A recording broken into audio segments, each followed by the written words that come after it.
ఈటీవీలో ప్రసారమయ్యే జబర్దస్త్ షో ఎంతమంది నటీనటులకు లైఫ్ ఇచ్చిందో ప్రత్యేకంగా చెప్పాల్సిన పనిలేదు.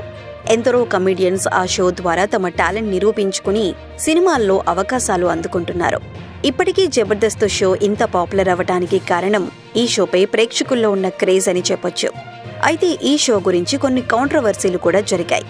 అయితే అప్పటి వరకు జబర్దస్త్ జడ్జిగా ఉన్న నాగబాబు షో నుండి బయటకు వచ్చేయటంతో ఆయనతో పాటే కిరాక్ ఆర్పీ కూడా బయటకు వచ్చేశారు. ఆ తరువాత జీ తెలుగులో ప్రసారమయ్యే అదిరింది షోలో ఆర్పీ చేశాడు.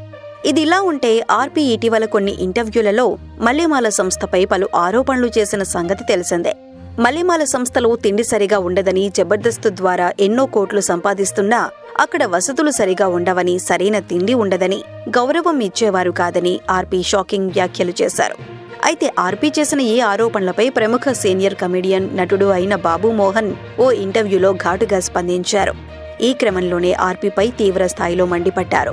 ఆయన మాట్లాడుతూ, ఆర్పీ, జబర్దస్త్ షోలోకి రాకముందు నువ్వెంత, నీ బతుకెంత? అవకాశాలు లేక చాలా మంది ఆర్టిస్టులు కూటి కోసం మలమల మాడుతుంటే నీ అదృష్టం బాగుండి ఇక్కడికొచ్చావు. వచ్చాక నిన్ను నలుగురు గుర్తుపట్టేసరికి నీ కళ్ళు కాస్త నెత్తికెక్కాయి. మల్లెమాల సంస్థ ఎంతో మందికి లైఫ్ ఇచ్చిన సంస్థ. ఎంఎస్ రెడ్డి గారు చిత్రసీమకి తండ్రి లాంటివారు. జబర్దస్త్ను నడిపేది ఆయన కొడుకు శ్యాంప్రసాద్ రెడ్డి. అలాంటి ఓ గొప్ప సంస్థ నీకు అన్నం పెట్టింది. ఆ సంస్థపై ఆరోపణలు చేయటానికి నీకు మనసెలా ఒప్పింది? నీకసలు సిగ్గులేదు. అన్నం పెట్టిన సంస్థనే విమర్శిస్తావా?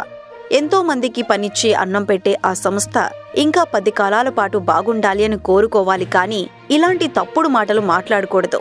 నాకు సినీ జీవితాన్నిచ్చింది కూడా ఆ సంస్థే. నేనీరోజు ఈ స్థాయిలో ఉన్నానంటే కారణం మల్లెమాల సంస్థ నన్ను పెద్ద స్టార్ను చేసింది అని ఆయన అన్నారు.